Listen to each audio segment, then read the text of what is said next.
ओम शांति।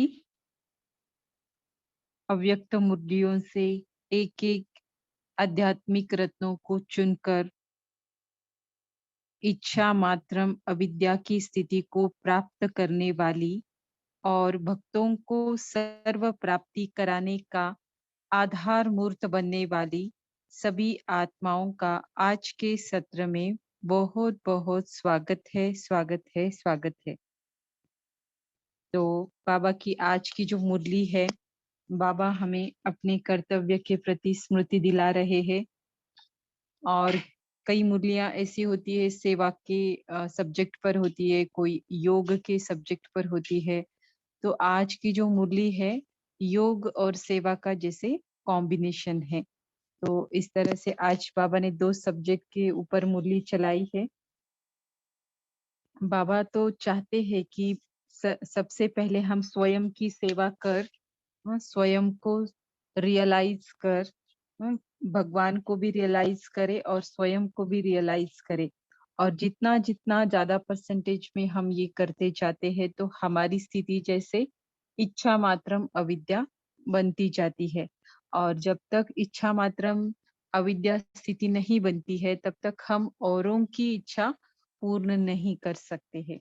तो ऐसा ही कुछ आशय है आज की मुरली का। सबसे पहले बाबा बताते हैं कि बाप दादा हर बच्चे को बेहद का मालिक बनाता है। बेहद का मालिक बनाता है। आज तक हम इतने जन्मों से हद के मालिक बनते आए, है ना। कितने भी चाहे कलयुग का जन्म हो, चाहे द्वापर युग का हो, चाहे अन्य दो युगों का हो, लेकिन हम बनते आए हद के मालिक, जन्म जन्म हद के मालिक बनते आए। लेकिन उस हद के मालिक बनने का भी आधार जो है अभी बेहद के मालिक बनना, अर्थात स्वराज्य अधिकारी बनना। तभी जाकर बेहद की खुशी को आप अनुभव करेंगे, है ना। तो इतनी कमाई हो रही है, इतने जन्म जन्म की प्राप्तियों से फुल हो रहे हैं, महसूस हो रहा है। तो खुशी खुशी महसूस होगी, खुशी का पारा चढ़ता रहेगा, खुशी बनी रहेगी, एक्सटर्नल डिपेंडेंस बिल्कुल ही नहीं रहेगा। तो यह है बेहद का मालिक बनना। तो बाबा आकर यहाँ संगम पर हर बच्चे को ये बनाते हैं। तो फिर जो जितना बने, फिर बाबा कहते हैं कि आप ऐसी श्रेष्ठ आत्माएं हो जो आपके हर कर्म चरित्र के रूप में गाए जाते हैं। तो बेहद का मालिक बनने के बाद कर्म तो साधारण नहीं होंगे ना। तो हर कर्म बाबा की याद में करने वाले होंगे, इसीलिए बेहद की खुशी का अनुभव करेंगे और कर्म भी इतने श्रेष्ठ होंगे जो फिर उसके चरित्र के रूप में गायन होता है। दो युगों तक, द्वापर से स्टार्ट होता है सो अब तक चलता रहता है। अब ऐसे कर्म हमने किए हैं तो सिर्फ हमारे तक ही ये दायरा सीमित नहीं है। हमारे कर्मों का गायन हो रहा है, चरित्रों का गायन हो रहा है, तो जरूर ही हम बच्चों ने ऐसा किया है कुछ तो तभी तो हमारा गायन और पूजन करेंगे ना। ऐसे ही कौन करेगा। तो जब तक, तो इसके लिए आपने क्या किया है और क्या करना है, बाबा कहते हैं जब तक मास्टर बीज रूप नहीं बनते बीज के बिना पत्तों को कुछ प्राप्ति नहीं हो सकती। तो इस समय पूरे ज्ञान को समझकर, ड्रामा के राज को समझकर, रियलाइजेशन कोर्स कर कर और करा कर हम क्या बनते हैं, मास्टर बीज रूप बनते हैं। और मास्टर बीज रूप बन भक्तों को, पूरी दुनिया को, प्रजा को, सभी को हम क्या करते हैं, प्राप्तियां कराते हैं। तो इस तरह से मास्टर बीज रूप बनकर, बीज बनकर सभी पत्तों को हम क्या करते हैं, प्राप्ति कराते हैं। इसके कारण जो हमारा गायन और पूजन इन आत्माओं के द्वारा फिर होता है। फिर हम जो प्राप्ति कराते हैं, इच्छाएं पूर्ण करते हैं सभी की, या स्वयं की पहले करते हैं और फिर अन्य की जितना भी परसेंटेज में हम करते हैं। कराने वाला कौन है, बाबा है। करता वो है, सिर्फ हमें निमित्त रखता है। हुँ, तो खुद पर्दे के पीछे रहता है और पर्दे के सामने वाली एक्ट हम बच्चों के द्वारा करता है। तो बाबा जो निरहंकारी है, तो उस गुण को जैसे इ इस वाली बात से हम अच्छे से समझ सकते हैं। क्योंकि बाबा की तरह बनना है तो निरहंकारिता का भी गुण हमें बहुत अपनाना पड़े, है ना? निमित्त निर्माण बनना पड़े। तो बाबा कहते हैं ड्रामा में कि आप कहेंगे कि बाप दादा ही साक्षात्कार करा दे और भक्तों की इच्छा पूर्ण कर दे। ना तो बाबा जब विश्व की सैर करने निकलते हैं ना, तो देखते हैं कि भक्त तो कितना भटक रहे हैं, पुकार रहे हैं, तो सुनाई देता है बाप दादा को। तो बाबा हमें कहते हैं कि आप ऐसा तो नहीं सोचते हो ना कि बाप दादा ही साक्षात्कार करा दे और उनकी इच्छा पूर्ण करा दे। हाँ, बाप दादा ये कराएंगे, लेकिन निमित्त आपको ही रखेंगे, क्योंकि ड्रामा ही ऐसा बना हुआ है जो नाम बच्चों का होगा और काम बाबा करेंगे, है ना? तो निमित्त तो बनना ही पड़ता है, क्योंकि विश्व का मालिक किसे बनना है? बाबा को नहीं बनना है। बाबा बच्चों को बनाते हैं, तो बच्चे बनेंगे, बाप नहीं बनेगा। और फिर प्रजा भी बाबा बनाएँगे क्या? नहीं बनाएँगे, है ना? तो प्रजा बनना या फिर विश्व का प्रजा बनाना, विश्व का मालिक बनना, ये सब बच्चे ही करने वाले हैं, कराएँगे बाबा, है ना? तो इस तरह से बाबा कहते हैं कि ड्रामा में नाम बच्चों का है और काम बाप का है।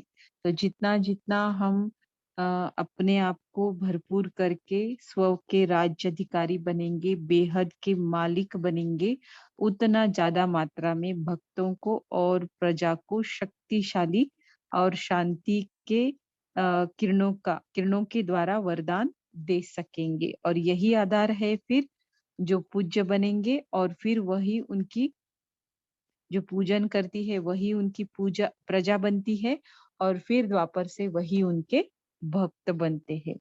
तो ये प्राप्ति के आधार पर है। फिर बाबा कहते हैं कि आपसे तो मैं ये कार्य करा रहा हूँ, कि भक्तों को और प्रजा को और समस्त विश्व की आत्माओं को सकाश देना और शक्तिशाली किरणें देना, ये सब कुछ तो मैं कराता हूँ। लेकिन फिर कोई कितना कर रहा है, अर्थात कितना वो ताजधारी बन रहा है, उसके लाइट का क्राउन कितना स्पष्ट दिखाई दे रहा है। इसका आधार क्या है? कि जितना-जितना संकल्प, बोल, कर्म में प्यूरिटी को धारण करेंगे, उतना यह लाइट का क्राउन क्या होता जाएगा? स्पष्ट होता जाएगा। तो क्राउन सभी को रहेगा। हुँ? ताज सभी को रहेगा, बड़ा या छोटा।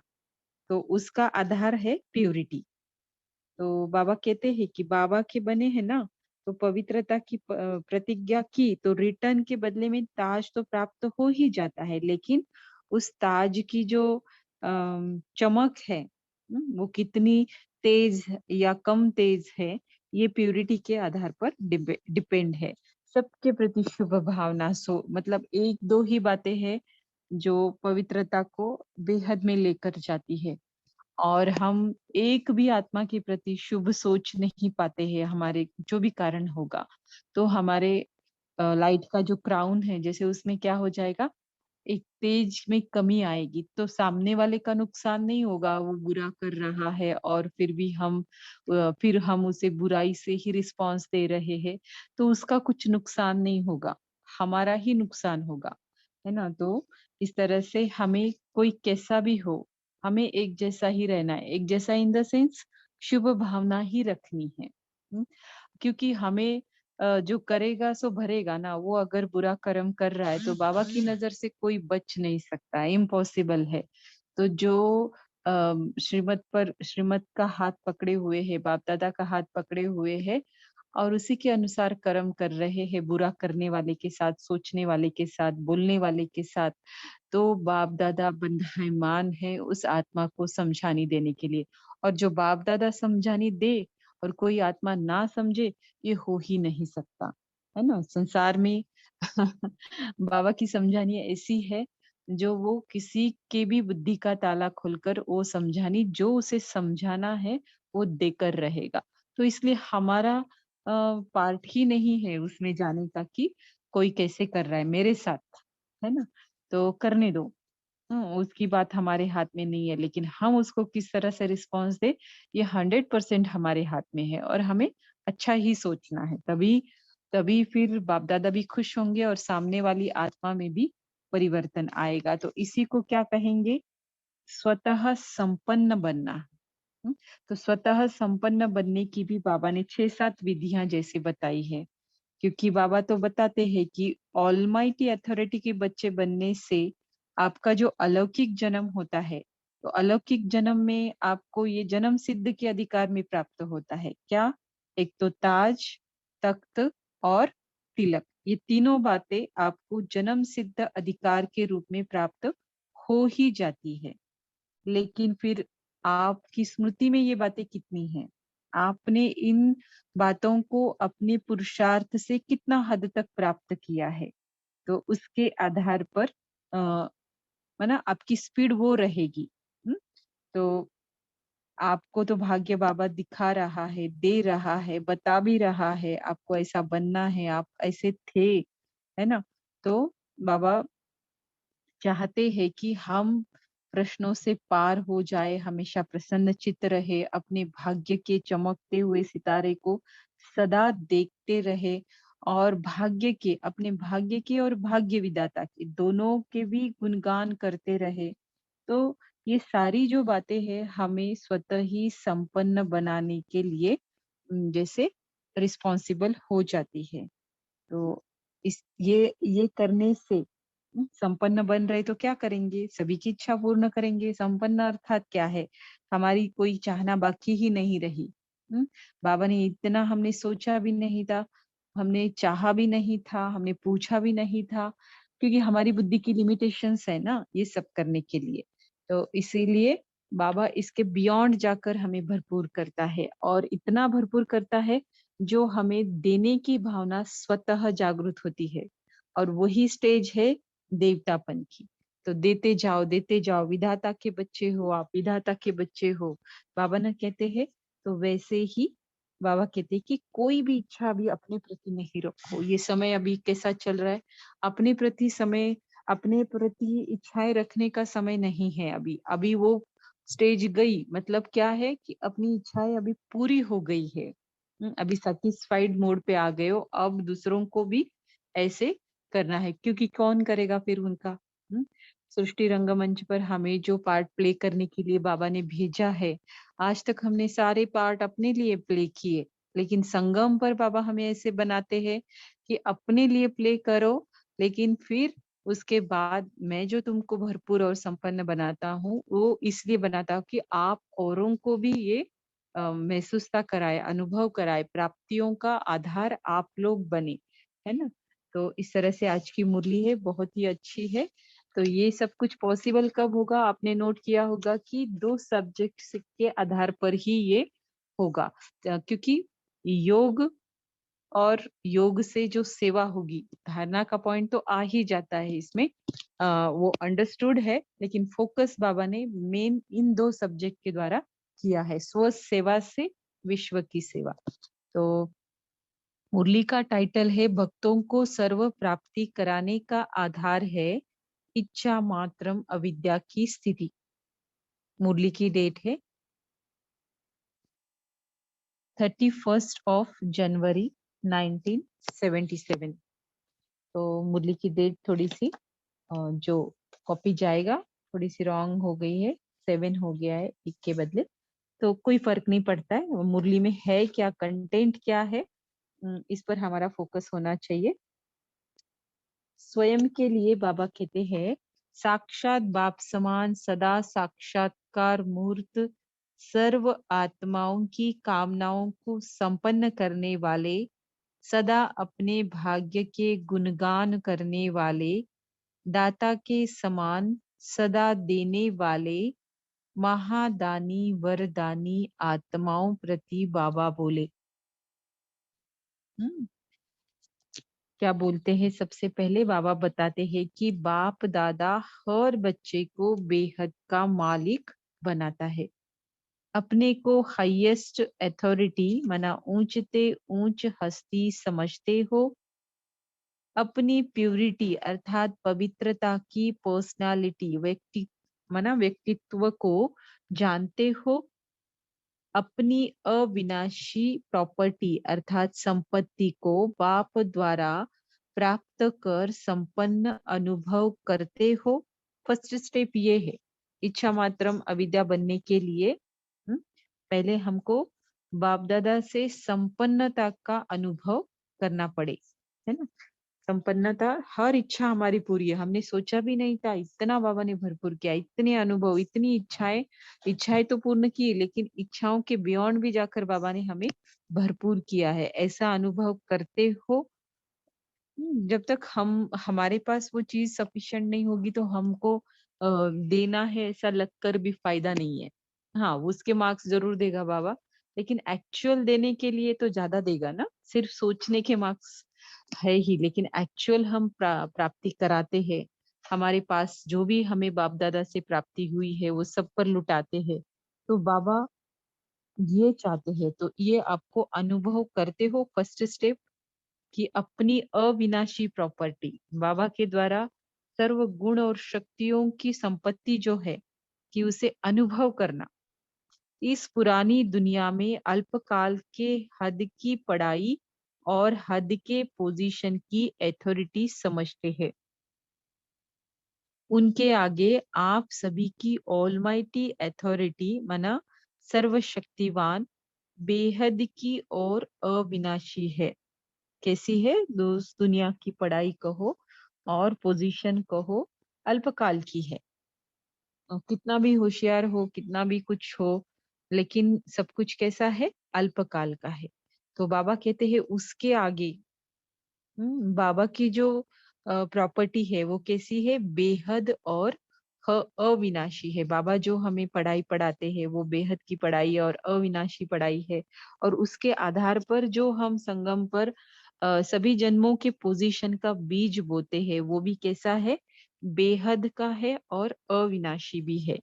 ऐसी अथॉरिटी में सदा रहते हुए कर्म करते हो। नॉलेज है लेकिन उस भाव में टिककर हर कर्म करना। तो ये हुआ उसके नशे में रहकर, उसको महसूस करके कर्म करना। बाप दादा हर बच्चे को बेहद का मालिक बनाता है। बेहद के मालिकपन में बेहद की खुशी रहती है। तो बेहद का मालिक बनना माना आत्मिक स्वरूप में टिकना। तो आत्मिक स्वरूप में टिक रहे, अभी शरीर का भान है तो सारी देह भान की वजह से निगेटिव वाली बातें हमें एक्सपीरियंस होती है। खुशी, खुशी क्वालिटी, खुशी ये गुण कहो या शक्ति कहो, जो भी, वो इस बात को दर्शाती है कि तुम आत्मिक स्थिति में टिक कर ये सारे गुणों को अनुभव कर रहे हो। और ये अनुभव का प्रमाण है खुशी, है ना। तो शक्तियां भी है और गुण भी है। आत्मा के साथ गुणों को और अन्य शक्तियों को आप अनुभव कर रहे हो तो आप कैसे रहोगे? खुशी में रहोगे, क्योंकि इनर वर्क, इनर प्रोग्रेस, है ना। और इनर माना अंदर की अंदरूनी जो प्राप्ति है वो सब खुशी के द्वारा अच्छा लगती है ना। अपने खुशी मैं बहुत पुरुषार्थ कर रही हूँ, बहुत आत्मिक स्थिति का अभ्यास कर रही हूँ, अशरीरीपन का अभ्यास कर रही हूँ, लेकिन मुझे है कि खुशी का अनुभव ही नहीं होता, तो समथिंग गड़बड़ है। हम्म तो कहीं तो विधियां ठीक नहीं है, या फिर स्टेप वाइज आप नहीं जा रहे हो, है ना। तो ऐसी सारी बातें हैं सेल्फ चेकिंग की। तो अपने खुशी के खजाने को जानते हो ना। बाप बच्चों के भाग्य की रेखाएं देखते हुए हर्षित होते हैं कि श्रेष्ठ भाग्य बनाने वाले कोटों में कोई कोई आत्माएं हैं। हम्म, तो यथार्थ रीति जो करेंगे वो अपनी भाग्य की रेखाएं कैसी बनेंगे, बनाएंगे, बहुत लंबी लंबी बनाएंगे। तो बाबा कहते हैं ऐसे तो बहुत थोड़े हैं, कोटों में कोई कोई आत्माएं हैं। अब बाबा कहते हैं जिन्होंने ये बेहद के मालिकपन के नशे को बनाए रखा, बेहद की खुशी को अनुभव किया और उस खुशी में स्थित होके कर्म कर रहे हैं, तो बाबा हमें स्मृति दिलाते हैं कि आप ऐसी श्रेष्ठ आत्माएं हो जो आपके हर कर्म चरित्र के रूप में गाए जाते हैं। बाप बच्चों को देख ज्यादा हर्षित होते हैं या बच्चे अपने भाग्य को देख ज्यादा हर्षित होते हैं? क्या लगता है? हम्म बाप ज्यादा हर्षित होते हैं या बच्चे होते हैं? अगर बच्चों ने एक्सपीरियंस नहीं किया है, सिर्फ नॉलेज के द्वारा जाना है कि मेरा भाग्य ऐसा ऐसा है, खुद भाग्य विधाता मेरा पिता है, बाप है, तो खुशी नहीं होगी। फिर बाबा बाबा की खुशी, बाबा ज्यादा हर्षित होंगे बच्चों को देखकर। लेकिन जिन बच्चों ने एक्सपीरियंस किया है तो इक्वल ही कहेंगे। या फिर मैं कहती हूँ, क्योंकि हमको एक्सपीरियंस तो कर रहे हैं लेकिन फिर भी तो बाबा की जितनी त्रिकालदर्शी नहीं बने हैं, तो बाबा ही ज्यादा हम बच्चों के भाग्य को देख हर्षित होते हैं। आप त्रिकालदर्शी है ना, 100% त्रिकालदर्शी है, हम परसेंटेज में है तो हर्षितपना भी कैसा हो सकता है, परसेंटेज में ही हो सकता है। ऐसा मेरा मतलब मनन चला। ठीक है। आप ऐसी श्रेष्ठ आत्माएं हो जो आपके हर कर्म चरित्र के रूप में गाए जाते हैं। हर चरित्र की अभी तक भी पूजा होती रहती है। अभी तक भी भक्त लोग आप दर्शनीय मूर्तियों का एक सेकेंड दर्शन करने के लिए तड़प रहे हैं। होता है ना, मंदिरों में देखा होगा कि कुछ मिनट के लिए, कुछ क्षण के लिए ही वो पर्दा खोला जाता है और उसके बस उस समय के पहले कितनी लंबी लंबी कतारें लगी हुई होती है भक्तों की, है ना। और क्यू में खड़े रहते हैं और जैसे ही पर्दा खुलता है या दर्शन के लिए उनकी बारी आती है, तो कितना वो खुश होते हैं उस सेकंड के, मिनट के दर्शन के लिए, है ना। तो ऐसे भक्तों की तड़फ अनुभव करते हो, है ना। तो त्रिकालदर्शी बनना, स्वराज्य अधिकारी बनना, बेहद का मालिक बनना, अर्थात आत्मिक स्थिति में ठीक स्थित रहना। तो आत्मिक स्थिति में स्थित रहते हैं तो देहभान का पर्दा हट जाता है, तो इसीलिए इतनी ट्रांसपेरेंसी आती है। आगे का, पीछे का, प्रेजेंट का सब कुछ हमें समझ आता है। कई बार बहुत अनुभव भी होता है, तो उसमें से ही एक ये बात है, ऐसे भक्तों की तड़फ अनुभव करते हो। भक्तों को प्रसन्न करने के लिए दिल में रहम और कल्याण की शुभ भावना उत्पन्न होती है।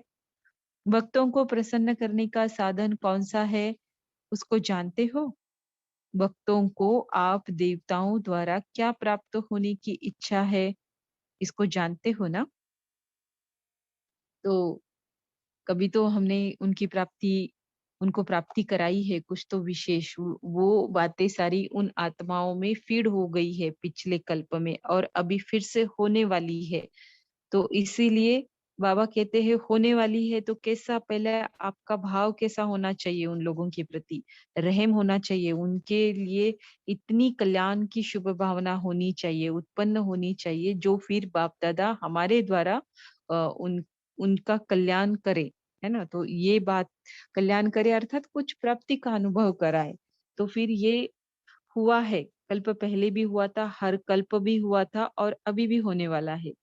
तो फिर बाबा चाहते हैं कि ऐसा हमको निर्माण होना चाहिए हमारे अंदर। तो वो आत्मिक स्थिति में जितना जितना होंगे ना, तो ये बातें ऑटोमेटिकली हमारे अंदर उत्पन्न होती है।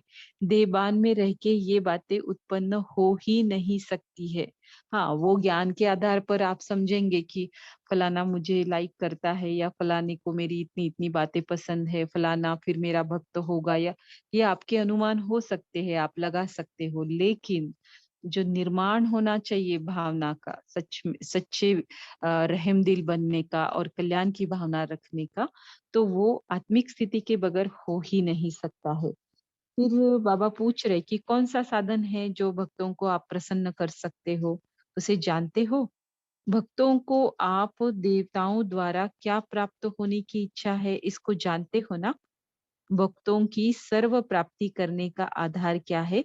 भक्तों की भावना है। इधर हमारी भावना से बाबा हमारी इच्छा पूरी करते हैं और यही आधार है कि हमने कितनी इच्छाएं, कितना जल्दी जल्दी बाबा से प्राप्तियों को महसूस किया है, उतना ही जल्दी हमारे भक्त और प्रजा करेगी। तो उसका आधार क्या रहेगा फिर? भावना रहेगी। भक्तों को जो भी हमसे हम बच्चों से जो भी मिलेगा उसका आधार होगा उनकी भावना। अब देखते हैं कि हम कैसे उनको करा सकते हैं। उनका उम, उनको जो प्राप्ति करनी है उसका तो आधार है भावना, लेकिन हम जो उनको प्राप्ति कराते हैं उसका आधार क्या है वो देखते हैं। जब तक मास्टर बीज रूप नहीं बनते, बीज के बिना पत्तों को कुछ प्राप्ति नहीं हो सकती। तो प्राप्ति कराने के लिए बीज रूप बनना पड़े। भक्तों को सर्व प्राप्ति कराने का आधार आपकी इच्छा मात्रम अविद्या की स्थिति है।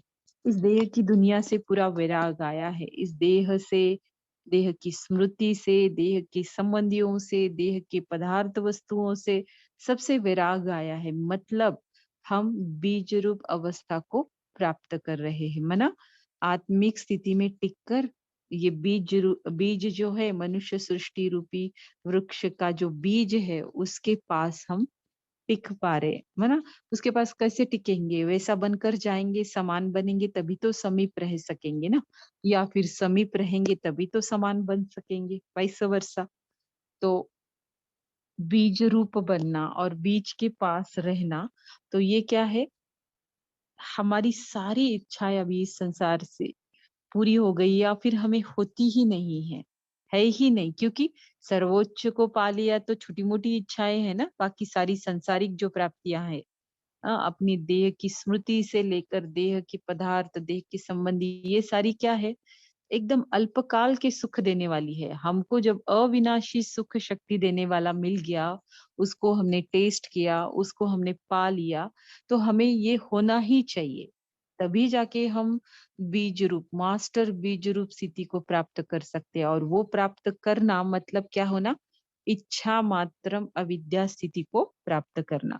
जब स्वयं इच्छा मात्रम अविद्या हो जाते हो, तब ही अन्य आत्माओं की सर्व इच्छाएं पूर्ण कर सकते हो। इच्छा मात्रम अविद्या अर्थात संपूर्ण शक्तिशाली बीज रूप स्थिति। आप बीज रूप बन गए, आत्मा बीज है ना, तो आप बन गए और बाबा के पास टिके रहते हैं परम धाम में। और आपको यहाँ की कोई बात आकर्षित नहीं करती है। मतलब आप एवर रेडी बनकर गए हो, यहाँ की पूरे सारी तैयारी आपने कर ली है कि मुझे अब इस संसार की कोई प्राप्ति नहीं चाहिए, क्योंकि मुझे संसार की सर्व प्राप्तियां कराने वाला ही प्राप्त हो चुका है। तो कोई यहाँ की चीज आपको खींचेगी नहीं।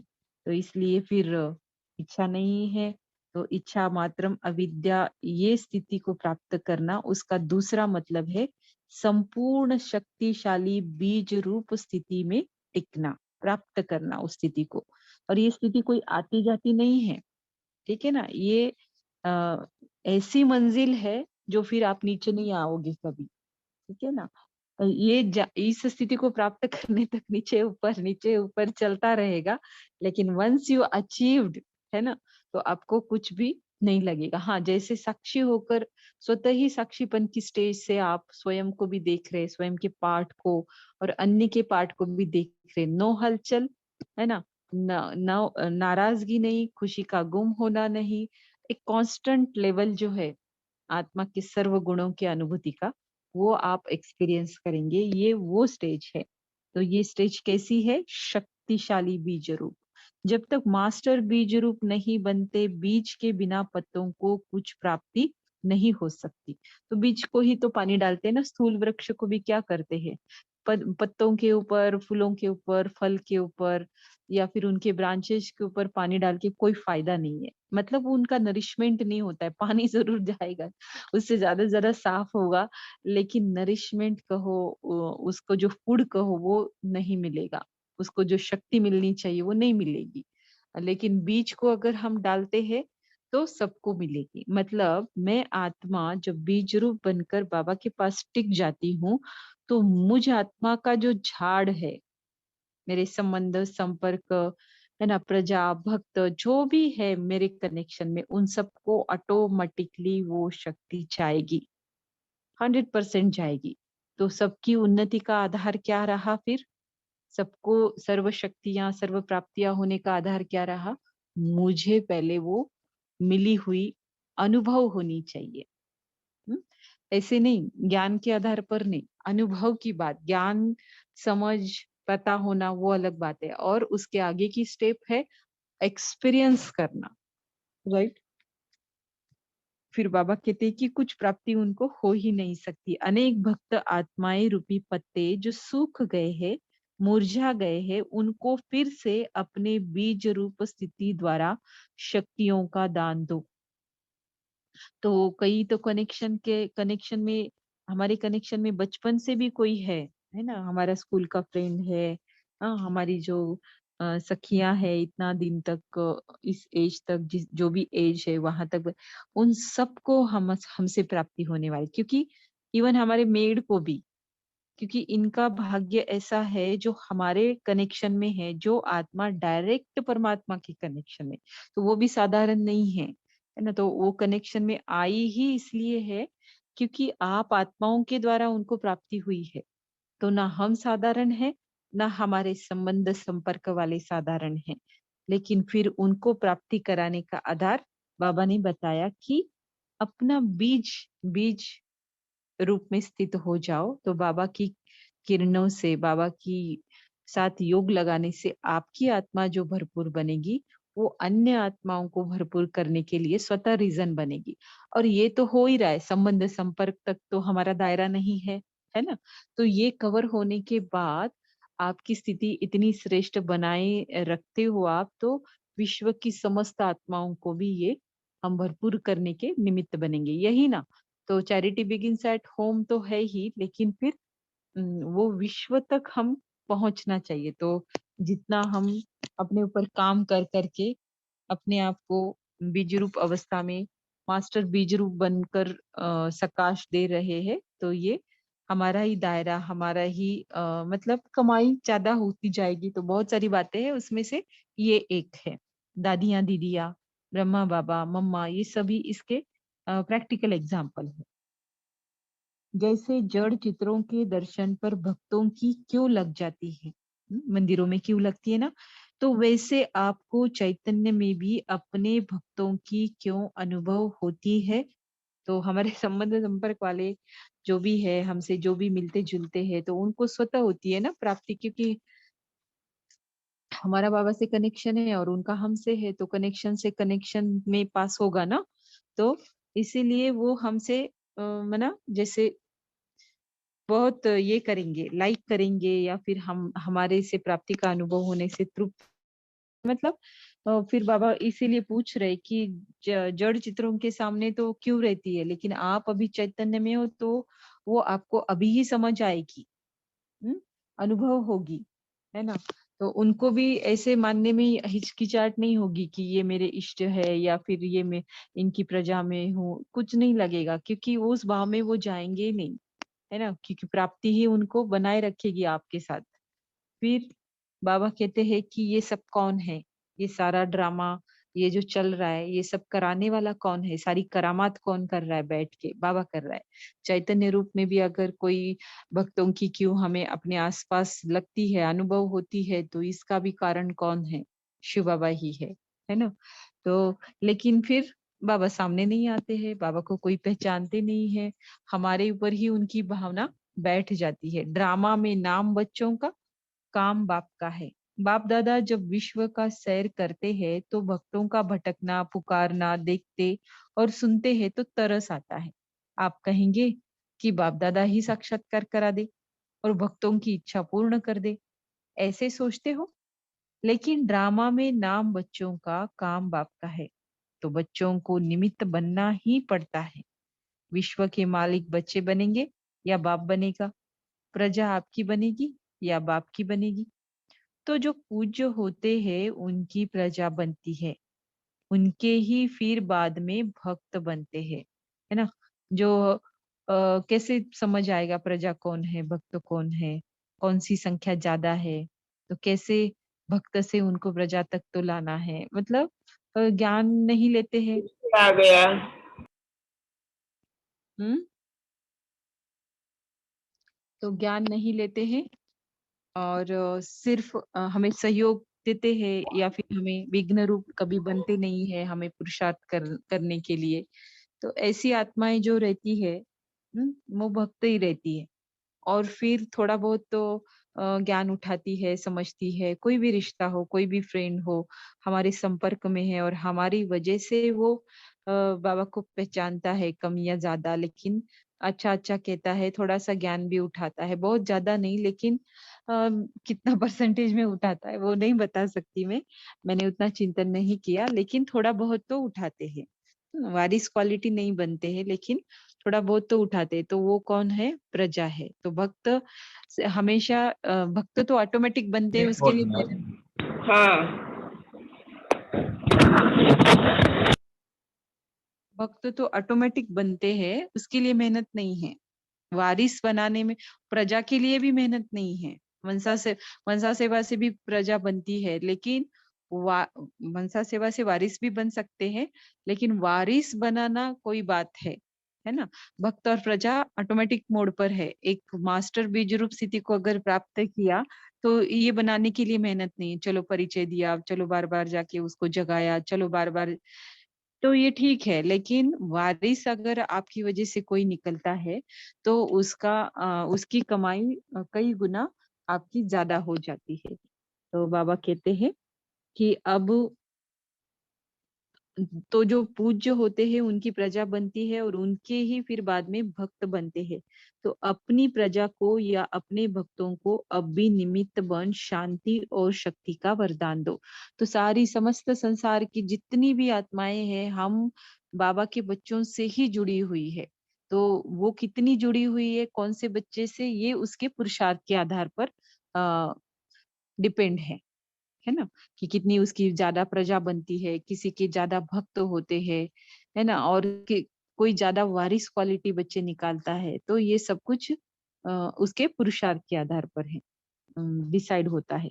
अभी बाबा कहते हैं चलो बाबा ने सब काम कराया, बच्चों को आगे रखा, निमित्त बच्चों को ही रखा, लेकिन फिर आप कितना बने, कितना निमित्त बने, ये आपके ऊपर है। तो आप बाबा ने तो ताज पहनाया है, ताज, तख्त और तिलक तो दिया ही है, लेकिन फिर वो कितना आपका स्पष्ट हो रहा है, इसका आधार क्या है? लाइट का क्राउन कब स्पष्ट होता जाता है? देखते हैं।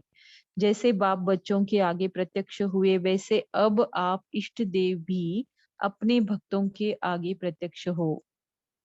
देवता व देवी अर्थात देने वाले, तो विधाता के बच्चे विधाता बनो।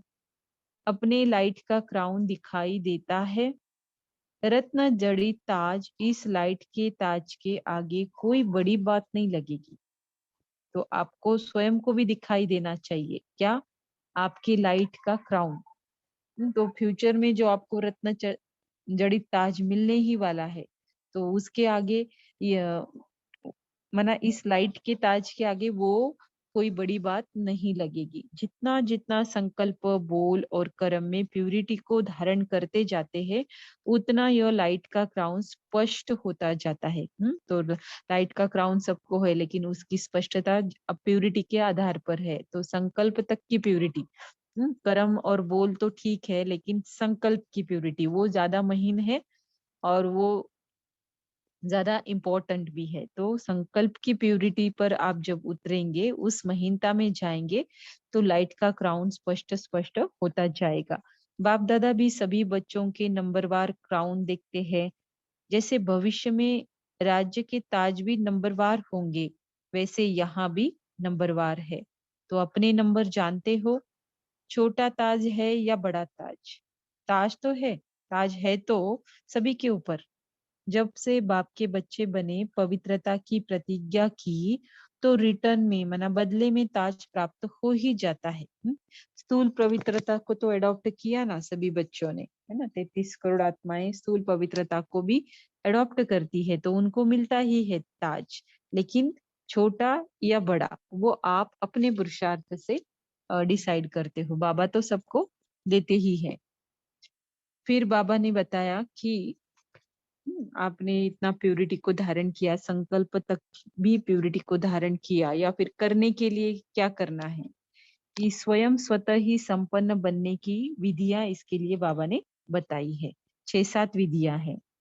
सुनाया था ना ऑलमाइटी अथॉरिटी के बच्चे बनने से, अर्थात अलौकिक जन्म होते ही ताज तख्त और तिलक जन्म सिद्ध अधिकार के रूप में प्राप्त हो ही जाता है। ऐसे अपने भाग्य के चमकते हुए सितारे को देखते हो। तो इसके पहले वाली मुरली में भी था डबल ताज, डबल तख्त और आत्मिक स्मृति का तिलक, ये सब कुछ हमें जन्म सिद्ध अधिकार के रूप में प्राप्त हो जाता है। और ये प्राप्त करना अर्थात अपने पुरुषार्थ की लास्ट स्टेज को प्राप्त करना, है ना। तो इस तरह से बाबा पूछ रहे कि आपका तो भाग्य इतना है, आपको इतनी सारी बातें मिली है, ताज मिला, तख्त मिला, तिलक मिला, तो अपने भाग्य के चमकते हुए सितारे को आपको हमेशा देखते रहना है। अगर सदा अपने भाग्य और भाग्य विधाता की पहली विधि है ये, हम्म, अगर सदा अपने भाग्य और भाग्य विधाता के गुण गाते रहो तो सदा गुण संपन्न बन ही जाएंगे। अब दूसरी बात, अपनी कमजोरियों के गुण नहीं गाओ, भाग्य के गुण गाते रहो। बॉडी कॉन्शियस में रहने से खुद के भी निगेटिव ट्रेट ही हमको अनुभव होते हैं और मुख पर भी हम उसी का वर्णन करते हैं। तो बाबा कहते हैं इसके बदले आप भाग्य के गुण गाते रहो। नंबर 3, प्रश्न से पार हो, प्रसन्न चित्त रहो। क्यों प्रश्न करना है? बाबा तो सारी बातें बता रहे हैं, है ना। और कुछ बातें समय बाबा बता रहे, लेकिन हमें स्पष्टता कब आती है? अपने पुरुषार्थ के अनुसार ही आती है। बाबा तो सारा पिटारा और डेली सब कुछ बातें, सारी बातें सभी आत्माओं को बताते ही रहते हैं, लेकिन फिर हमें अपने पुरुषार्थ के आधार पर अपने समयानुसार उसकी स्पष्टता मिलती है। तो मिलेगी, आज नहीं तो कल मिलेगी है सभी सभी बातों की स्पष्टता। तो निश्चिंत रहना भी हमें प्रश्न से पार होने के लिए और प्रसन्न चित्त होने के लिए बहुत मदद करता है। तो निश्चय और निश्चिंत, जब तक खुद के प्रति कोई ना कोई प्रश्न है, कैसे करे, क्या करे, तब तक दूसरों को प्रसन्न नहीं कर सकेंगे। समझा? अब पांचवी बात, अब अपना नहीं सोचो, भक्तों का ज्यादा सोचो। नंबर 6, अब तक लेना नहीं सोचो लेकिन देना सोचो। 7, कोई भी इच्छाएं अपने प्रति न रखो लेकिन अन्य आत्माओं की इच्छाएं पूर्ण करने का सोचो। तो तो स्वयं स्वतः ही संपन्न बन जाएंगे। अच्छा, ऐसे साक्षात बाप समान सदा साक्षात्कार मूर्त सर्व आत्माओं की कामनाओं को संपन्न करने वाले, सदा हाईएस्ट अथॉरिटी की स्थिति में स्थित पर्सनालिटी में रहने वाले, सदा अपने भाग्य के गुणगान करने वाले, दाता के समान सदा देने वाले महादानी, सर्व वरदानों से संपन्न वरदानी। कितने ऊंचे ऊंचे टाइटल बच्चों को बाबा भर भर के देते हैं। ऐसे महान आत्माओं को बाप दादा का याद प्यार और नमस्ते। हम रूहानी बच्चों की रूहानी माता पिता बाप दादा को याद प्यार और नमस्ते। अभी हम 1 मिनट साइलेंस में बैठकर बाबा को याद करेंगे।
ओम शांति। तो देखेंगे कि सबसे पहले बाबा ने क्या कहा है कि बेहद की खुशी रहने का साधन क्या बताया, जैसे कैसे रह पाते हो आप, कैसे रह सकते हैं बेहद की खुशी को कैसे अनुभव कर सकते हैं।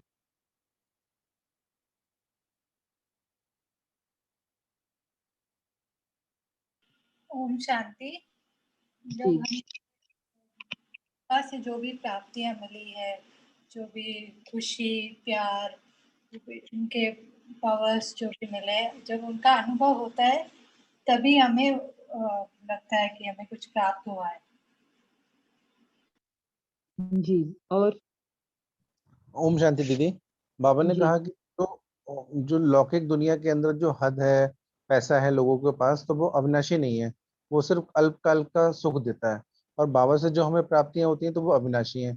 तो बाबा कहते हैं कि इस खुशी में रहते हो, ये बेहद की खुशी वो है। हम्म।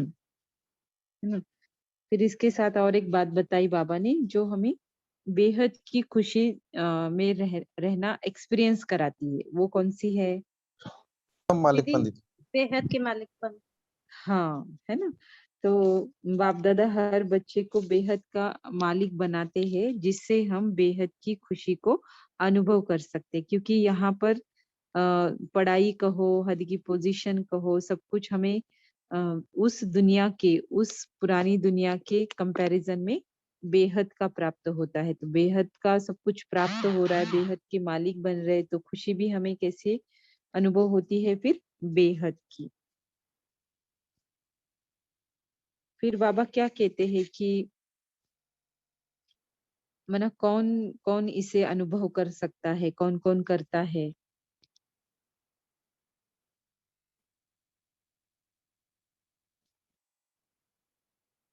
कौन सी बातों से हमें बेहद की खुशी मिलती है वो तो स्पष्ट है, लेकिन कौन कौन करता है फिर इसे? ओम शांति दीदी। दीदी, हम्म। हम जब मनसा सेवा करते हैं, जब जो अभी जो चल रहा है कोरोना के लिए हो या कोई भी एक जगह पर कोई जो विपद आ रहा है, तो उसको जब हम मनसा सेवा देते हैं, तो उस समय हम जो बहुत खुशी अनुभव करते हैं। कुछ बाबा के समान जो बन के बाबा जैसा विश्व कल्याणकारी, हम ऐसा विश्व कल्याणकारी स्टेज को जब हम अनुभव करेंगे, तो उसी समय भी ये जो बेहद का खुशी का अनुभव होता है कि मैं इतना सारे जो आत्मा को मैं प्रकाश दे सकती हूँ इसी वक्त पर, तो ऐसे भी अनुभव होता है। मतलब कोटो में कोई कोई आत्माएं ही है ऐसी, बाप दादा ने देखा कि कोटो में कोई कोई ही आत्माएं हैं जो इस खुशी को एक्सपीरियंस कर रही है। फिर बाबा ने क्या कहा? आपके कर्म के बारे में क्या कहा? हम बच्चों के कर्मों के बारे में क्या कहा बाबा ने? दीदी ओम शांति। हम्म। बाबा ने कहा कि आप ऐसी श्रेष्ठ आत्माएं हो जो आपके हर कर्म चरित्र के रूप में गाए जाते हैं, और हर चरित्र की अभी तक भी पूजा होती रहती है, यानी कलयुग के अंत तक भी पूजा हो रही है, वापस से जो शुरू हुआ है। तो अभी तक भी भक्त लोग आप दर्शनीय मूर्तियों का एक सेकंड दर्शन करने के लिए तड़प रहे हैं। तो बाबा बोल रहे हैं ऐसे भक्तों की तड़प को भी अनुभव करना है, और भक्तों को प्रसन्न करने के लिए दिल में रहम और कल्याण की सुभावना उत्पन्न करनी है। तो फिर प्रसन्न करने का साधन भी बाबा पूछ रहे हैं, जैसे बता रहे हैं। हम्म। आगे बताइए। हाँ, अभी दूसरी पॉइंट लेते हैं कि कैसे आपने हर कर्म श्रेष्ठ किए हैं, और उसका आधार है बेहद का मालिक बनना, बेहद की खुशी को अनुभव करना, और इस खुशी में रहकर जो कर्म हम करते हैं तो वो जैसे चरित्र के रूप में उसका गायन बन जाता है। तो ये बेहद की खुशी अनुभव करना, अर्थात अभी जो मनसा सेवा की पॉइंट बताई कि सभी को प्रसन्न करने के लिए, सभी को खुश रखने के लिए, जो रहम और कल्याण की शुभ भावना उस आत्माओं के, माना हम बाबा के बच्चों के अंदर स्वतः ही उत्पन्न होती है। फिर बाबा ने क्या कहा कि पत्तों को, वृक्ष के जो पत्ते होते हैं उसे प्राप्ति कराने का आधार क्या है, कैसे करा सकेंगे? दीदी ओम बाबा ने शांति। कहा हाँ बोलिए।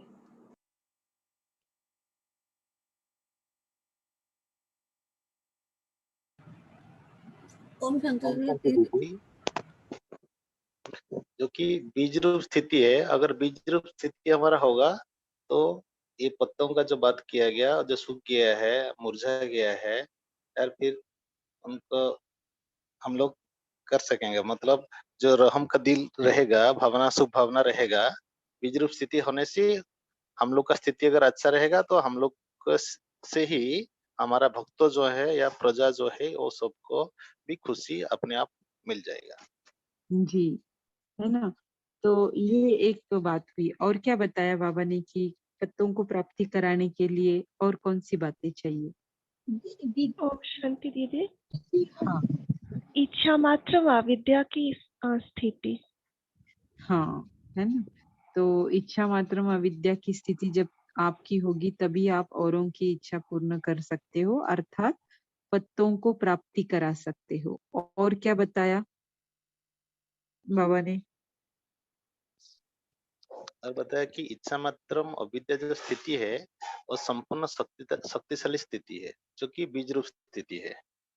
हुँ, है ना? तो और इस शक्तिशाली स्थिति को हम कैसे डिस्क्राइब करेंगे? इसको इच्छा मात्रम अविद्या, मास्टर बीज रूप और क्या कह सकते हैं इस स्थिति के बारे में? इच्छा मात्र ओम शांति। इच्छा हाँ, मात्र विद्या अर्थात हमें किसी देवता बनना माने देने वाला बनते हैं, और जब वो किसी से कुछ नहीं चाहिए और केवल देना ही देना है और सबको शुभभावना शुभकामना देना हाँ, ही है। संपूर्ण शक्तिशाली अर्थात ये भी कहेंगे। और क्या कहेंगे?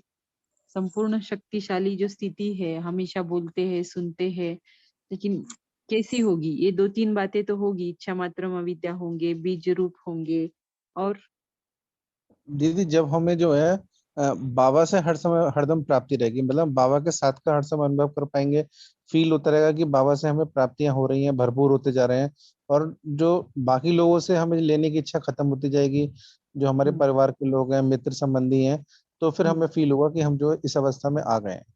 हुँ, हुँ। और ओम दीदी शांति।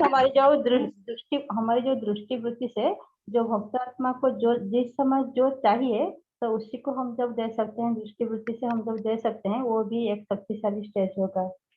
जी, दृष्टि, वृत्ति ओम अ, शांति। ओम सब कुछ शांति। पवित्र होगा। हाँ, बोलिए। और एक बात तो बाबा ने कहा, बाबा से जो संपत्ति हमको मिली है, गुण और शक्तियाँ, वो सब बाबा से लाना है और सबको देना है। बाबा वो भी ज्ञान हुँ, हुँ। ज्ञान की संपत्ति वो भी देना है ऐसे। हाँ, और क्या महसूस करेंगे? संपूर्ण शक्तिशाली स्थिति को कैसे डिस्क्राइब करेंगे?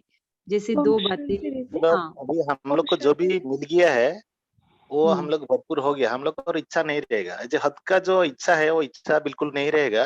तब हम हुँ। लोग को पावा मिल गया, मतलब सब कुछ मिल गया, और हम लोग के अंदर में और इच्छा और कुछ नहीं रहेगा। हाँ, ठीक है। और अलग शब्दों में और कोई अलग ओम पैरामीटर। शांति। हाँ, बोलिए। मुझे लगता है अनइफेक्टेड रहेंगे ना, किसी से प्रभावित नहीं हाँ, होंगे। हाँ। अच्छा लडोल ना भी बोल प्रभावित सकते हैं। करेंगे ना प्रभावित होंगे। करेक्ट। ये भी, हाँ, ये भी डिस्क्राइब मतलब शक्तिशाली स्थिति का डिस्क्रिप्शन हो सकता है। और जब हमारे संकल्प को कोई आत्मा डिस्टर्ब नहीं करेंगी तब भी हुँ, अनुभव कर पाएंगे। हाँ, ये भी है। और हम हमेशा खुश रहेंगे और जो भी हमारे संपर्क में आएगा उनको भी वो वाइब्रेशन मिलेगी शांति और खुशी की। हुँ, हुँ। जी, बोलिए दीदी तापसी एक बहन। सवाल ये है ओम कि शांति। जो मतलब अविद्या जो है उसे हम प्रैक्टिकल लाइफ में कैसे अनुभव करें, कैसे पता करें, कैसे चेकिंग करेंगे कि हम जो है इच्छा मात्रम अविद्या के अग्रसर हो रहे हैं कि और अग्रसर हो रहे हैं, या कुछ परसेंटेज हमारे जीवन में इस चीज का आ रहा है। इस पॉइंट को एक डिस्क्राइब करें। जी, अ, हमारा जो सोल कॉन्शियसनेस है उसका परसेंटेज बढ़ रहा है। दैट मीन्स हम आत्मा के जो 7 गुण और शक्तियाँ हैं उसे एक्सपीरियंस कर रहे हैं। ये फर्स्ट स्टेप है। तो इसे एक्सपीरियंस करना अर्थात हम जो अब तक एक्सपीरियंस कर रहे थे एक्सटर्नल बातों के आधार पर, खुशी को, है ना, प्रेम को, है ना, जो आत्मा की स्वयं की ही क्वालिटीज है, लेकिन हम कहीं और से उसे एक्सपीरियंस कर रहे थे क्योंकि हम बॉडी कॉन्शियस में थे, है ना, ज्यादा से ज्यादा परसेंटेज हमारा बॉडी कॉन्शियस में था। अब जबकि जर्नी आगे बढ़ चुका या ट्रांसफॉर्मेशन आगे बढ़ चुका है बॉडी कॉन्शियस से सोल कॉन्शियस की ओर, तो मैं ये एक्सपीरियंस कर रही हूँ आत्मा की सभी गुणों को और शक्तियों को। तो मेरा जो डिपेंडेंस था, मेरी जो रिक्वायरमेंट थी, फलाना चीज खाने से, फलानी आत्मा के साथ रहने से, फलानी बातें करने से, बोलने से, खाने से, पहनने से, घूमने से मुझे खुशी होती है या फिर मुझे अच्छा लगता है, ये सारा ही कम कम होता जा रहा है। एकदम से नहीं जाएगा, लेकिन हम पहले की तरह उन बातों को करने भी जाएंगे ना, तो पहले जो हम आनंद लेते थे या खुशी महसूस करते थे, वो हमें नहीं लगेगी अभी। तो इससे समझना कि हम अंदर से अभी भरपूर होने के जर्नी पर अच्छे से चले गए हैं और हमारे अंदर, आत्मा के अंदर वो कंटेंट भी आ चुका है। इसीलिए हमें पहले की बातें सब पता है, याद है, आती भी है, लेकिन अब उसमें का रस हम जो लेते थे देहभान के वश, वो अब हम नहीं लेते हैं, क्योंकि उससे श्रेष्ठ वाला रस हमको टेस्ट करना आ गया है। तो फिर पहले वाली जो 2 साल पहले की, समझो 1 साल भी नहीं बोलती मैं, 2 साल पहले की बातें देखेंगे ना, हमें वो बहुत सारी बातें करने का मन स्वतः ही नहीं करेगा। ठीक है, तो यही यही हुआ कि इच्छा मात्रम अविद्या की जो स्थिति है उसे प्राप्त करने की ओर हम बढ़ते जा रहे हैं।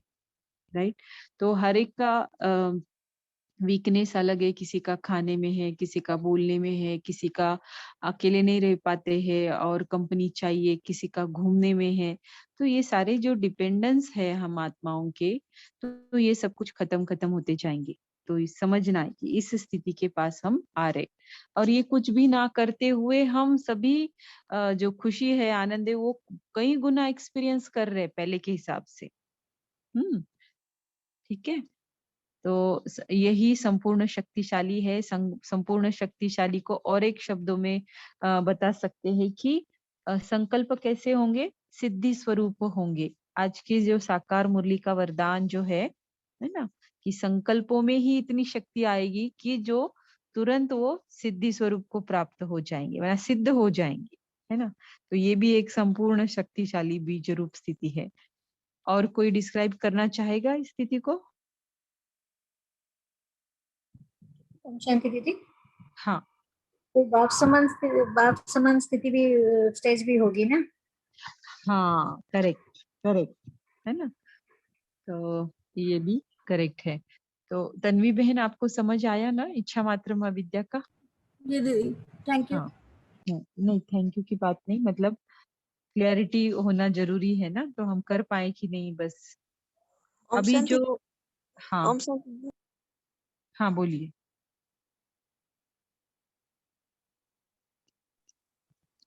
तो अभी मास्टर भी जो, दीदी हाँ ओम शांति दीदी, लाइट हाउस और माइट हाउस स्थिति में भी जो अपने सकाश देते हैं बाबा के पास, ऊपर परम धाम में जाके शक्तियां लेते हैं ना, तो हाँ, वो भी संपूर्ण शक्तिशाली, करेक्ट करेक्ट, है ना।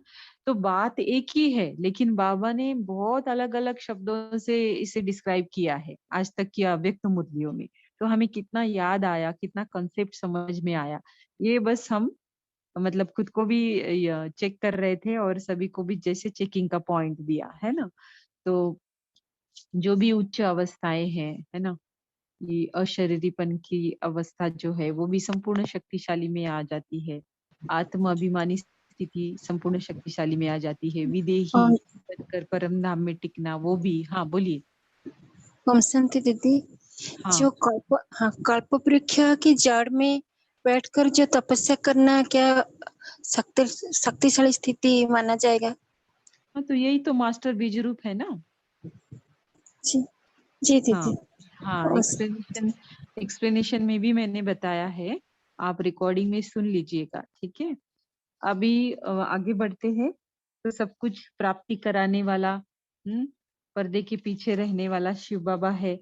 और बाबा ये भी बोलते कि नहीं मेरे साथ ऐसा क्यों, ऐसा नहीं बोलते, मैं ही सब कुछ कराता हूँ और आप बच्चे हो कि नाम ले लेते हो। बाबा को कोई कंप्लेन नहीं है, बाबा उल्टा ये जानबूझकर जैसे कराता है, क्योंकि सब लोग पकड़ पाएंगे ना फिर इसको, सबके सामने आ गया, सबको प्रत्यक्ष हो गया, सबके बुद्धि का ताला खुल गया, तो ड्रामा में ये नूंद है ही नहीं और लॉ भी नहीं कहता है। तो इसीलिए क्या कहते हैं बाबा, कैसे इस पॉइंट के द्वारा बाबा का जो निरहंकारी पना है वो समझ आता है। ये वाला गुण बहुत ही प्रखरता से कह सकते हो कि बहुत अच्छे से समझ आता है। ओम शांति दीदी। हाँ जब बाबा विश्व की सैर करते हैं तो भक्तों की भटकना और पुकारना दिखाई देता है। तो बाबा तब बोलते हैं कि तुमको साक्षात्कार मतलब तुमको सुनाई नहीं देता, बाबा को तरस आता है। तो बाबा कहते हैं कि बच्चे बोलते हैं तो बाबा को तरस आता है, तो बाबा ही उसको भक्तों को मतलब साक्षात्कार कराते हैं। बाबा कहते हैं ये ड्रामा में नहीं है, ड्रामा में है नाम बच्चों का, लेकिन बाप कराता है। बच्चे सामने आएंगे, बच्चे प्रत्यक्ष होंगे, बच्चे विश्व के मालिक बनेंगे, लेकिन बाप नहीं बनेंगे। इसलिए सब काम बाप कराते हैं, लेकिन नाम बच्चों का होता है। हाँ है ना। और फिर बाबा बोलते कि ड्रामा में ऐसी ही नूंद है। फिर बाबा ने क्या कहा, प्रजा भक्त पूज्य कौन बनते हैं, क्या है आधार उसका? ओम शांति। निमित्तपन का बाबा करण करा रहा है, हम निमित्त बनकर कर रहे हैं। हाँ हाँ, ये हो गया। अभी आगे का प्रश्न पूछा मैंने कि प्रजा कैसे बनती है, भक्त कैसे बनते हैं। दीदी बाबा ने बोला कि जो पूज्य होते हैं उनकी प्रजा बनती है, उनके ही फिर बाद में भक्त बनते हैं। तो अपनी प्रजा को या अपने भक्त को अब भी निमित्तपन, शांति और शक्ति का वरदान दो। हाँ है ना। तो कोई डिसाइड नहीं करता है मेरी प्रजा कौन बनेगा, मेरे भक्त कौन बनेंगे। ये तो ड्रामा प्लान अनुसार होता है और मैं ही डिसाइड करती हूँ। दोनों भी बातें हैं, है ना। पुरुषार्थ से डिसाइड होता है, तो पुरुषार्थ जितना करेंगे उतना ये सब कुछ बनता जाएगा और इसमें स्पष्टता भी आती जाएगी। फिर वो तो ठीक है, लेकिन वो स्पष्टता आने का आधार भी क्या बताया फिर आज बाबा ने? ओम शांति दीदी। जितना जितना संकल्प, बोल और कर्म में प्योरिटी को धारण करते जाएंगे हम, उतना ही वो सारी धारणाएं जो लाइट का क्राउन है वो स्पष्ट होता जाएगा।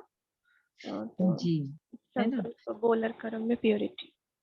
हाँ, तो जितना प्यूरिटी को हम डेप्थ में धारण करेंगे उतना लाइट का जो क्राउन है जो हमें इस समय मिलता है, जो आधार है भविष्य में, जो रत्न जड़ित ताज हमें मिलेगा, छोटा या बड़ा मिलेगा, वो उसका आधार यही है कि अभी हमारे प्यूरिटी की डेप्थ कितनी हमने अचीव की है। तो उतना स्पष्ट हमारा लाइट का क्राउन रहेगा और जितना स्पष्ट रहेगा उतना फ्यूचर में ताज भी बड़ा मिलेगा। राइट। तो बाबा कहते मिलना तो है ही, क्योंकि बाबा की श्रीमत पर पवित्रता को धारण किया ना। स्थूल रीति से तो बिगिनिंग सभी ने किया, राइट। अब सूक्ष्म तक का जर्नी हर एक कोई कर भी रहा है और करना भी है। और ये सुनीता बहन कौन है, हैंड रेज कर रहे? आज पहली बार आए क्या क्लास में? बोल सकते हैं आप, माइक ऑन करके बोल सकते हैं, कुछ बोलना है आपको।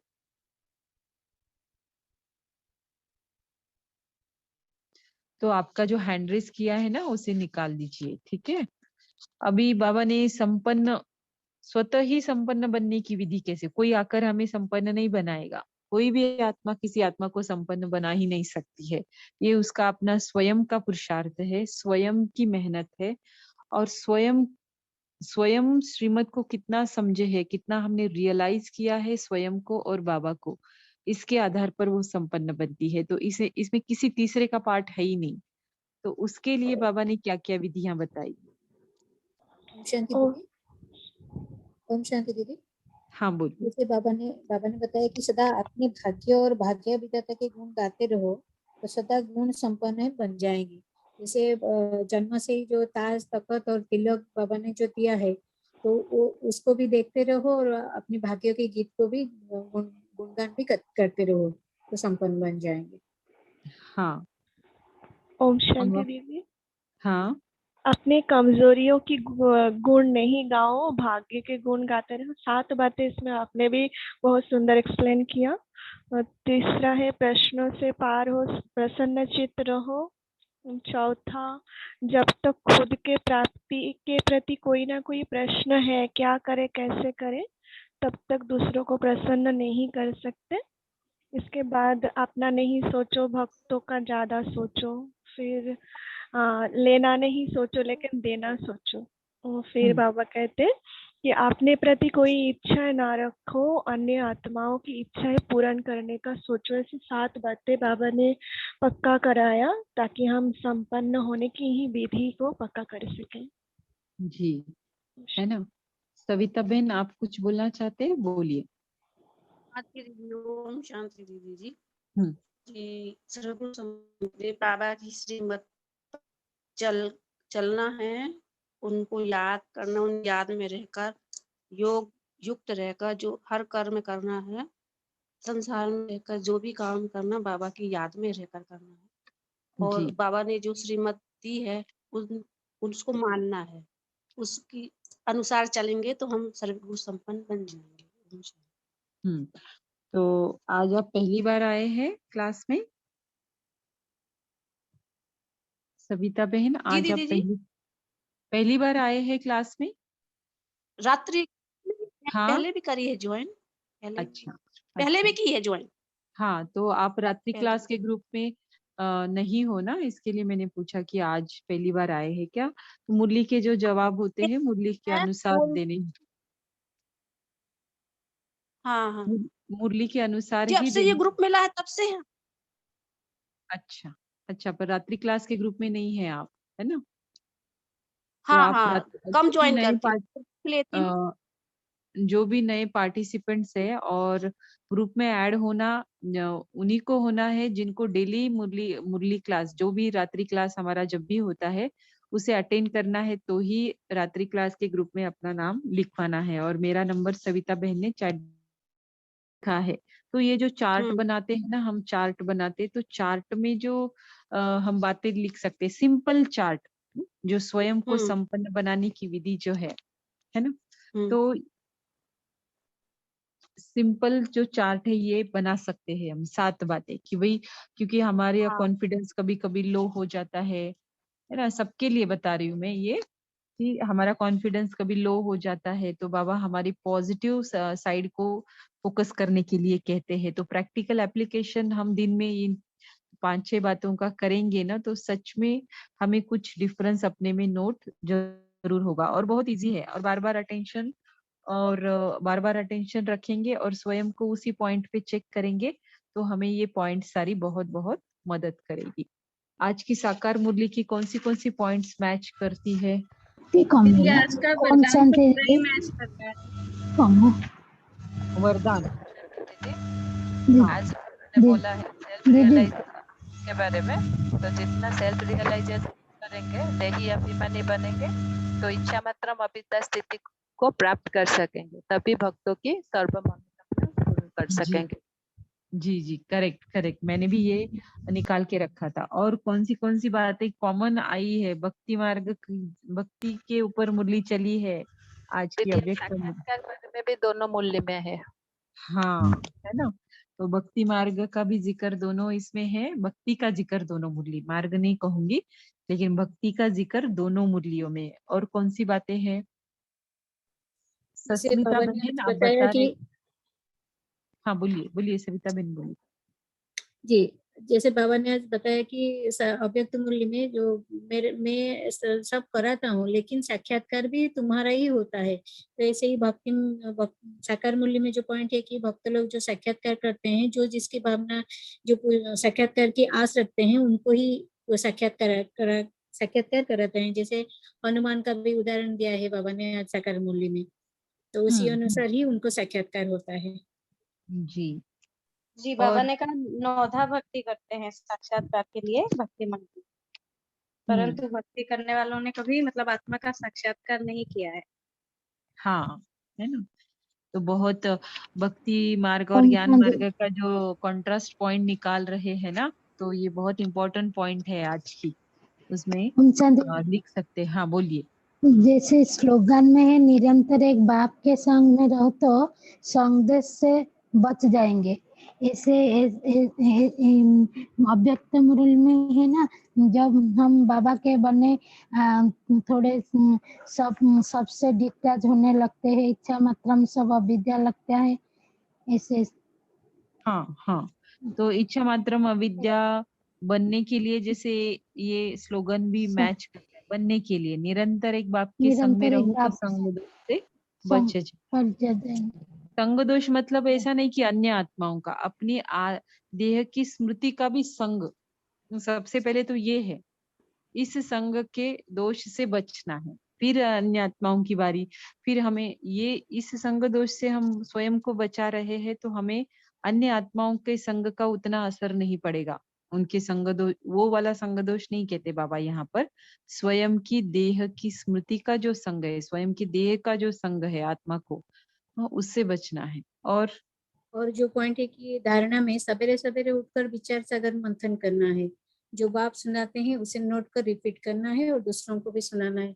यानी जो आत्मा का जो रियलाइजेशन जो करना है और ये सारी स्टेज को जो प्राप्त करना है, उसके लिए सवेरे उठकर विचार सागर मंथन बहुत बहुत जरूरी होता है ना। तो नोट भी हम कर रहे हैं, रिपीट भी कर रहे हैं और एक दूसरे को सुना भी रहे, तो धारणा की एक बात तो हम कर ही रहे हैं, राइट।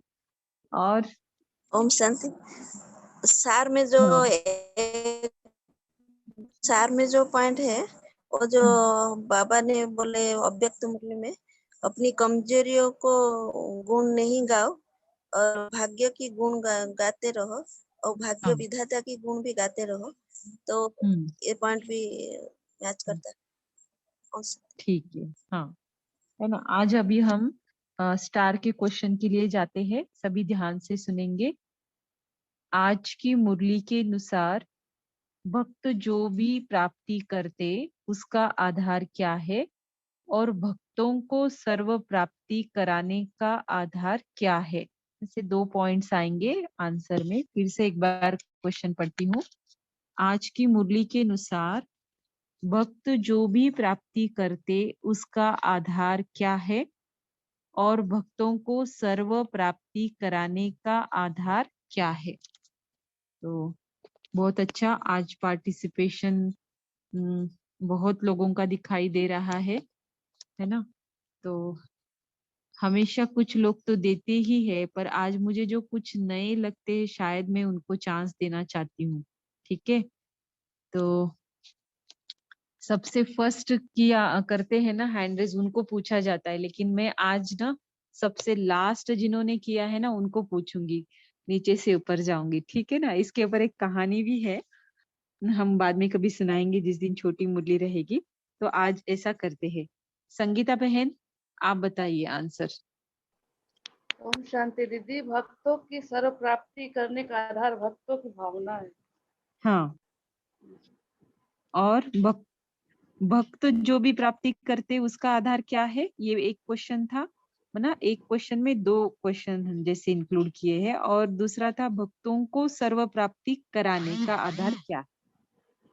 फिर से बताना चाहती। हाँ, भक्तों को सर्व प्राप्ति कराने का आधार इच्छा मात्रम अविद्या की स्थिति। हाँ, दोनों भी आपके आंसर करेक्ट है। पहले क्वेश्चन का आंसर था भक्तों की भावना है जो उन्हें प्राप्ति कराती है, और जो हम बाबा के बच्चे उनको जो प्राप्ति कराते हैं उसका आधार है इच्छा मात्रम अविद्या की स्थिति, है ना। तो मुबारक हो संगीता बहन, बहुत बहुत अच्छा आपका स्टडी अभी चल रहा है। मुरली भी आप बहुत ध्यान से सुन रहे हो, तो होप आपको भी ये एक्सपीरियंस हो रहा होगा। तो मुबारक हो, आज आप क्लास के स्टार बन गए। ठीक है, तो क्लास के स्टार तो सभी है, बाबा ने चुना है। तो इस तरह से आज हमारा क्लास यहीं पर हम समाप्त करेंगे। आप सभी का कॉल से जुड़ने के लिए बहुत बहुत धन्यवाद। बाप दादा का भी बहुत बहुत धन्यवाद। शुभ रात्रि, शुभ अमृत वेला।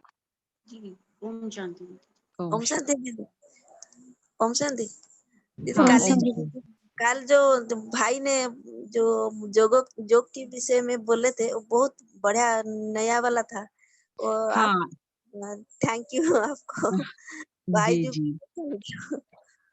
हाँ आप जरूर सुनना, फिर से सुनना, उसे YouTube पर डाला है, अभी अपलोड किया है, ठीक है।